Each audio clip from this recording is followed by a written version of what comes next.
Hello, everybody. I'm Paul Beckwith. Atmospheric rivers are like rivers in the sky. I've talked about them previously, but I came across a new peer-reviewed paper that is showing how atmospheric rivers are getting bigger, they're getting wetter, and they're getting more frequent. So that's what this video is going to have a quick look at, the peer-reviewed science behind what is happening. So this is a good NOAA, NASA, Scripps Oceanographic Institute and view of what a river in the sky is. So atmospheric rivers are giant bands of water vapor in the sky. They're on average 800 kilometers wide, and they're several hundred kilometers long. Even, I think, they're actually much longer. They're often thousands of kilometers long. I think there's a typo here, several thousand kilometers long. And are they 800 kilometers wide? Some of them are, but I think some of them are much narrower. Okay, so anyway, it's a good graphic. It's a good cartoon. So, you get, this is the Pacific Ocean, very, very warm ocean temperatures, lots of evaporation. Water vapor goes up into the atmosphere. Water vapor is an invisible gas. As it rises in the atmosphere, it can then sort of be concentrated in these long bands, which are carried ashore. The winds pick up moisture from the tropical regions, and then as this atmospheric river hits mountains, topography, there's uplift, the water vapor condenses, and it forms these bands of clouds, and you can get tremendous amounts of rainfall. So a water vapor rises over the side of the mountains. As it cools, it comes down as heavy rain or snow. And you can see the dip here where it's just water vapor again, and then the rise where it condenses out again. Runoff from the mountains often results in flooding and landslides, and we've seen some major events. This is Vancouver and Merritt in British Columbia. The average atmospheric river carries 25 times the volume of the Mississippi River, huge amounts of water, or twice the volume of the Amazon River. So the Amazon River is about 12 to 13 times more flow rate than the Mississippi River. Anyway, these are huge phenomena, and they've been around for a while. They haven't been called atmospheric rivers for very long, but it's a good metaphor. And they're changing because of climate change. So how are they changing? Well, this is an article, AP News. Study shows rain-soaking atmospheric rivers are getting bigger, wetter, and more frequent. So this is February 5th, 2024, Studio City, California. Mud and debris that's strewn on a road. Okay, so as extreme weather events, this is a recent article, March 12th, 2025. As extreme weather events have hit the world hard in recent years, one meteorology term, atmospheric rivers, has made the leap from scientific circles to common language, particularly in places that have been hit by them. So the heavy rain and wind events, most known for dousing California and other parts of the West, have been getting bigger, wetter, and more frequent in the past 45 years. Now, there has been big ones in the past. So if you can remember back to 1860s, there was a whole series of atmospheric rivers that operated or occurred for almost a month. And they basically filled up the Central Valley of California with water and put Sacramento, the state capital, underwater, under 10, 15, 20 feet of water. And it took a year, 2 years for the water to dry out. That land is the most fertile land in California. It supplies a lot of the food, fruits and vegetables to the entire country. and exported to other countries. So atmospheric rivers filling that Central Valley, wiping out the crops, would be catastrophic to the US and to other countries, but mostly to the US. So these atmospheric rivers are getting bigger, wetter, and more frequent in the past 4.5 decades, according to a comprehensive study of atmospheric rivers in the current issue of the Journal of Climate. And I'll go through that paper. I'll show you that paper, The Changing Nature of Atmospheric Rivers. And I'm going to show you a second paper, Diversity of Cross-Pacific Atmospheric River Main Routes, the pathways of these atmospheric rivers, another very recent paper. Atmospheric rivers are long. They're relatively narrow bands of water vapor. They take water from the oceans and basically act as a conduit. The water vapor flows through the sky. It dumps rain in prodigious amounts. Atmospheric rivers have increased in the area that they soak. By 6 to 9% more area is being soaked by atmospheric rivers since 1980. They've increased in frequency by 2 to 6%, and they're slightly wetter than before, so they carry more water than they used to.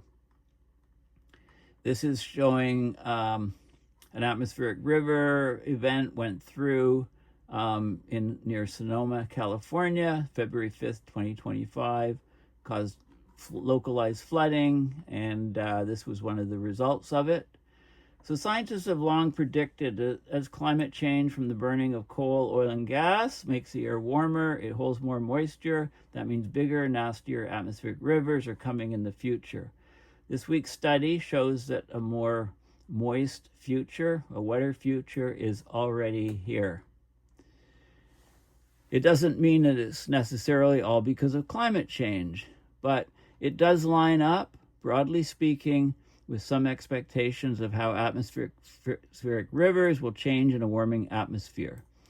What's happened already is still small relative to the changes that we think are going to happen in a future warmer world. Okay, so this is another image. An atmospheric river went through Rancho Palos Verdes, California. This is from February 20th, 2024. Huge amounts of water, short amount of time.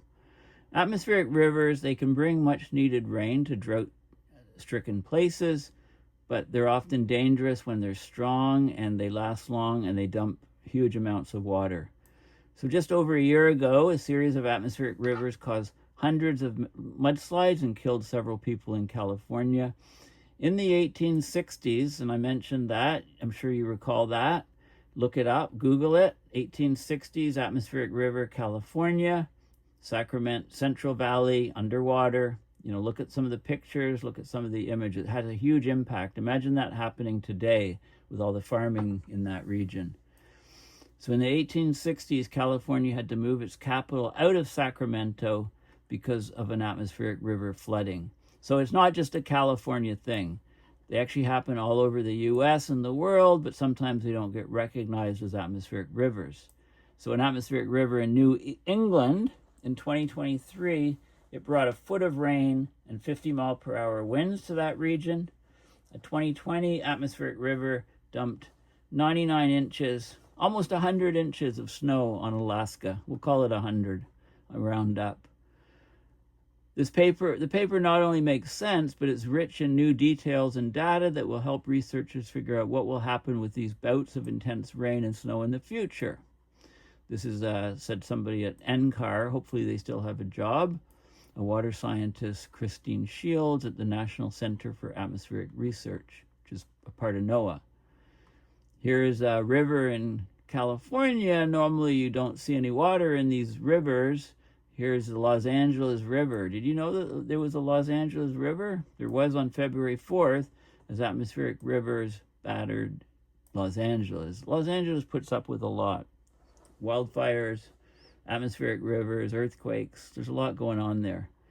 Okay, so this is the article. So let's have a look at the papers. But before I do, this is the Canadian Association for the Club of Rome. I gave a talk there, which is here, about a month ago, got to bring up the viewer count. I don't have a lot of views on this. I talk all about using AI to fight climate change, propaganda, fake news, and election tampering. Very relevant. So you got to bring this count up from here to challenge Dr. William Rees, 10K views. And we were in behind Ruben Nelson, so this is not good. Okay, but the reason I'm showing you Club of Rome is because, that's the Club of Rome. Sorry. There's another group called CMOS, Canadian Meteorological and Oceanographic Society, and there was a talk recently called Rivers in the Sky. I clicked on this link. It's called Rivers in the Sky, a down-to-earth analogy in hydrometeorology, by a guy from the Meteorological Service of Canada, which is part of Environment and Climate Change Canada. It was a virtual lunch meeting on Thursday, 20th of March, 2025. And yeah, you want to have a look at this talk. And also, look at this. It's 8 views, right? These things are not advertised. I mean, they need to do a better job and at least get 20 views. I mean, I'm just surprised there's so few people. But this is a good analogy. You've got this river essentially in the sky pouring all the water on the land. So I just thought I'd show you those things to try to up the view counts on some of those. Okay, so there's 2 papers. This is the main paper I'm going to talk about. And also this is a second paper that I just found. So the changing nature of atmospheric rivers. Okay, so atmospheric rivers are ARs.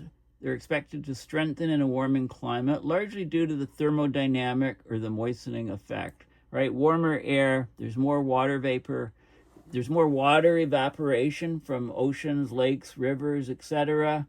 Even water pooling on the land after rainfall, more water vapor in the atmosphere, right? Because it's a hotter atmosphere. That's a temperature thermodynamic effect.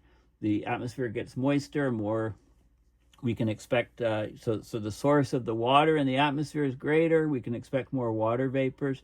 So they looked at trends. They looked at reanalysis data, going back using an AR tracking method intercomparison project, ARTMIP. Tier 2 AR detection tools and variants of their own AR detection. So they looked at the European data set, CRA5, European reanalysis data, MERA2 data, which is another data set, and this is, I believe, the Japanese data set. And they found that the total area covered by atmospheric rivers increased by 6 to 9%, so they're more widespread. The integrated water vapor, IWV, which is an important parameter. If you integrate from the surface up to the top of the atmosphere, you get the amount of water vapor.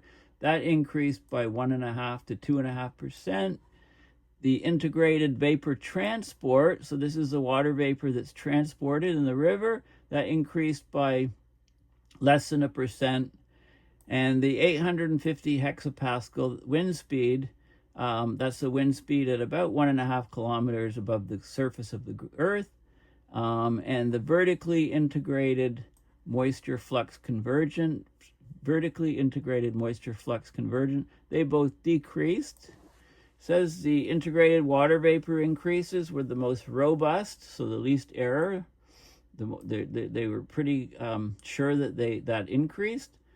And they showed that there was different, the most intense AR grid points. So where the AR atmospheric rivers were strongest, there were larger increases, 3 to 4% in the integrated vapor transport, 4 to 6% in the integrated water vapor, and 6 to 10% in the vertically integrated moisture flux convergence. That's like the water vapor converging into certain regions. And for individual ARs, there was an increase 3 to 6 times, 1.5 to 2 times. Regional changes were often even larger, particularly for extreme events. Though most of the geospatial trends had low detectability under a false discovery rate. So there's still, there's still issues on reliability of the data, etc. the significant statement, this is in plain English. Atmospheric rivers are narrow, elongated regions of intense atmospheric moisture transport. They're responsible for a large proportion of mid-latitude extreme precipitation. Projections show that atmospheric rivers will intensify due to warmer air's ability to hold more moisture. Right, for every degree Celsius rise in temperature, the air can hold 7% more water vapor, and typically the rain increases by 3 to 4%.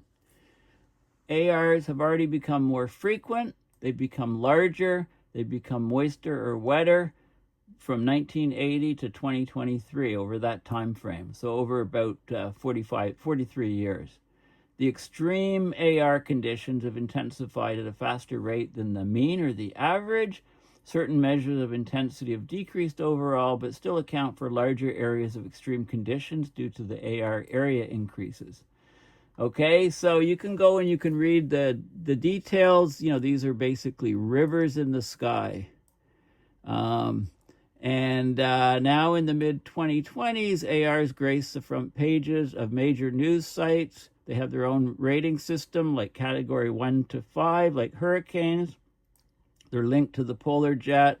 They're tracked across ocean basins, sorted into moisture and wind dominant and dusty varieties.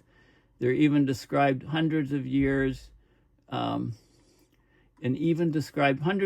before direct detection was possible using tree ring data and precipitation data. We can look back in the past and say atmospheric rivers were occurring. And they're particularly impactful because, depending on the definition, they produce the majority of the mid-latitude extreme precipitation. So changes in the atmospheric rivers will contribute significantly to overall changes in the water cycle, from drought risk to dangerous flooding. Global warming-induced change is hardly unique to ARs. There's subdaily and convective precipitation extremes that may increase even more rapidly than sort of overall cloud motion stratiform precipitation. So localized effects can be very strong. Because of the sheer amount of extreme precipitation produced by atmospheric rivers, changes in their characteristics are crucial in determining changes in the overall extreme precipitation profile across the extratropics. Okay, so it's moistening, its wetness is defined by the Clausius-Clapeyron equation. Warmer air can hold more water vapor. It has a higher saturation vapor pressure, so you can have higher integrated water vapor. In ARs, you could have increased integrated vapor transport, and also effects on the vertically integrated moisture flux convergence and precipitation. Okay, so basically, we expect that conditions will be more favorable for ARs. Modeling studies bear this out, and now the data has shown this. The frequency of AR conditions favorable for atmospheric rivers is expected to increase by up to 50% globally and 100% regionally by the end of the 21st century under high-end climate scenarios. So the increases that we've seen right now are small, but they can become enormous. In fact, the models show they're expected to be enormous. The AR integrated water vapor is expected to increase more quickly than the 7% increase of water vapor per degree Celsius or per degree Kelvin. This is the Clausius-Clapeyron equation. This is the rate relative to sea surface temperature and near surface temperatures.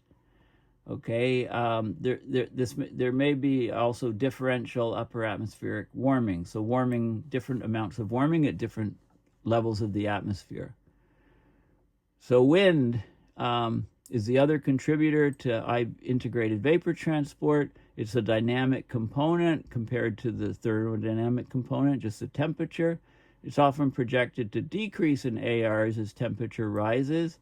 But they talk about the work of Francis and Vavris, very famous paper from 2012. Look at the history, look at the future, look at the overall picture on ARs, and they go into details of what previous studies have done here.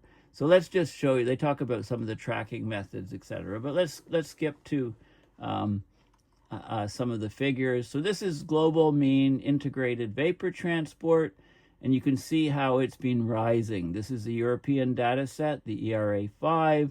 This is a Japanese data set, the JRA, and this is another data set, MURA. And you can see a significant rise in the integrated vapor transport. That's the kilograms of water per meter per second. Okay, so it's the density of the amount of water that's moving and the speed it's moving at. So it's kilograms per meter squared divided by meters per second, basically. And then we can look at the integrated water vapor, which is another measure, and we can see that these things are all increasing as well.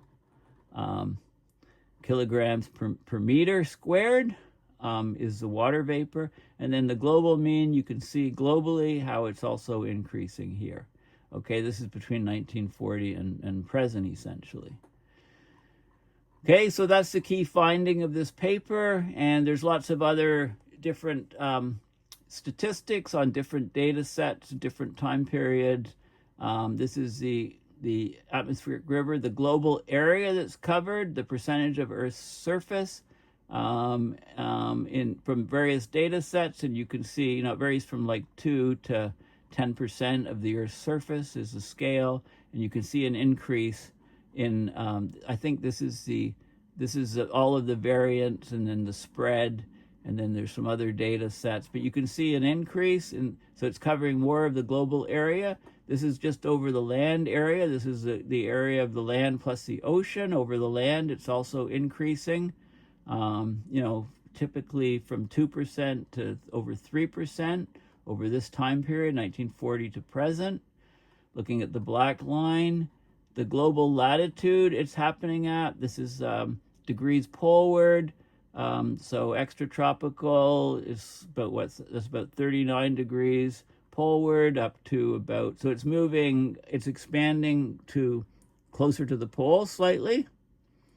And this is the land latitude. It's pretty, we see them across all latitudes, not much change, some noise and stuff, but we don't see a general trend across longitude. And you can see there's different trends here. There's other data sets that show, other ways that statistical data is being looked at, fixing certain parameters and seeing how the atmospheric river changes, like the probabilities of where they occur, basically.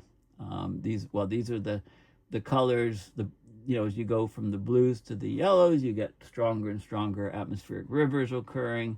So you can vary the different parameters and try to look at the effect of each parameter, how each parameter is changing individually. And there's lots of other data, but I think I've covered the key thing.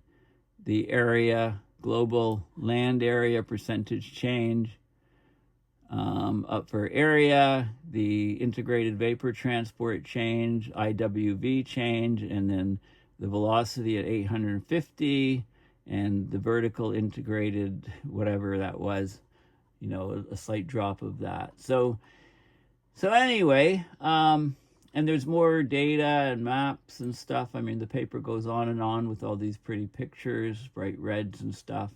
Individual ARs are changing more than the mean, and it shows more and more data sets and analysis. So I'm not going to go into all of those details. Okay, so these things they're getting more powerful, they're getting more frequent, and they're carrying more water, they're getting moister. And I thought this paper was interesting because it shows the diversity of the cross-Pacific atmospheric river main route. So how they, a lot of them come from the Pacific to the west coast of North America. So atmospheric rivers, they distribute heterogeneously, so they're not homogeneous. They're higher probabilities in some regions over the North Pacific than in others. There's 5 cross-Pacific atmospheric river main routes or preferred migratory paths. Think of the Pineapple Express. That's the one that zips past Hawaii. It's like it originates from Hawaii, but it originates in the Pacific, far to the west of Hawaii. They originate from East Asia or the Western North Pacific. They terminate over Western North America or Alaska. The cross-Pacific atmospheric river events are emphasized because they bring more long-lasting precipitation when they landfall over North America. So they affect North America more. The presence and configurations of the intensive pressure dipoles, high and low pressures close together, are the keys to cross-oceanability and propagation direction. So they're very organized systems. Okay, and they talk about the effects of ENSO on them and different types of events. So I just want to show you some figures from this paper. So this is the atmospheric river frequency map, right? This is where they originate. They can cross the entire Pacific and come into North America. So the frequency is highest in the darkest blue. So it's right up here. Frequencies are highest. And then they seem to be, it's interesting that this dark blue doesn't carry all the way to the coast. So once they're here, they can be directed and steered in different directions, I guess. This is where they originate. They often originate over the land here in Asia, but also in the ocean here. This is where they end. A lot of them end off the coastline before they go ashore, but the ones that go ashore can cause huge impacts to flooding on the land. And they talk about 12 clusters and the percentage of events that happen in each of these clusters. And, some of that is portrayed here. So this is cross-Pacific event propagating towards the west coast. This is one slightly further north going to Alaska. Early terminating AR events. So these ones didn't build up organization and strength, and they basically ended out here over the Pacific. And these are offshore propagation paths. So they didn't really start until they were well over the ocean, and then they came, some of them didn't make it to shore, others did. And it shows sort of the compass map of where they're, on the statistics of where they're going. And there's lots more images here of growth rates, and, this is what's going on at UV. This is the velocities at 1.5 kilometers altitude, the direct wind directions, etc., and showing the characteristics, growth rates. And so there's loads of data on where these things actually go, right? And different clusters going in different regions, lots of statistics. So the distribution in the North Pacific, the distribution is not even, okay? So it's heterogeneous. Some areas get them more than other. It's got strong regularity of the atmospheric river event's life cycle in terms of genesis, propagation across the Pacific, and termination either off the Pacific coast, west coast of the North America, or going onto the land, wreaking havoc. And so, yeah, it's a very interesting overall study. And the characteristics of each event. So this is the duration of them from when they form to when they impact Canada or the U.S. The averaged the atmospheric river length in kilometers, the area, the integrated, all the different parameters that characterize the amount of water being carried and so on. Okay, so lots more detail, supplementary information, etc.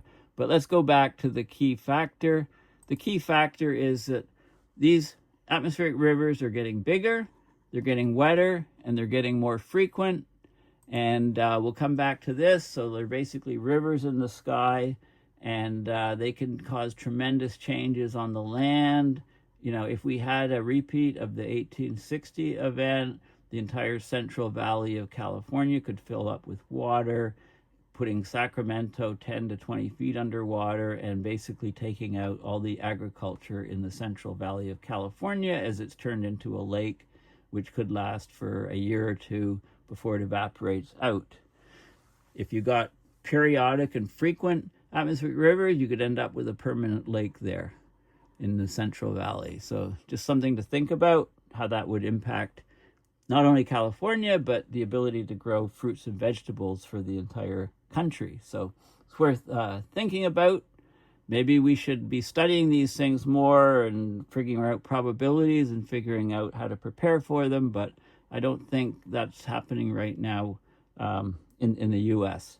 Anyway, thank you for listening. Please consider going to my website, paulbeckwith.net, and donating to PayPal to support my research and videos. If you feel like wearing a shirt with some of my slogans, like you could ignore climate change, but it won't ignore you, or connecting the dots on abrupt climate system mayhem, or what happens in the Arctic doesn't stay in the Arctic, then I've got lots of stuff here. And this is old. I don't think we have this one here. Yeah, so we've Canada. I'm keeping them to climate. Canada is already great. I think that should say Canada is great already. So that's the, you know, and then the Great Wall of Canada. I like that. If you're Canadian, you might. Is the Great Wall? I don't think. Yeah, there's the Great Wall of Canada, and this is interesting. Going nonlinear.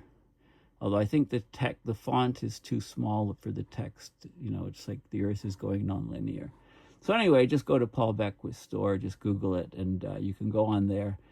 It's my son's project, trying to get him into becoming a business guy. So it's not my sort of cup of tea, but I'm helping him. He said, sure, let's do this. So, okay, thanks for listening, and bye for now.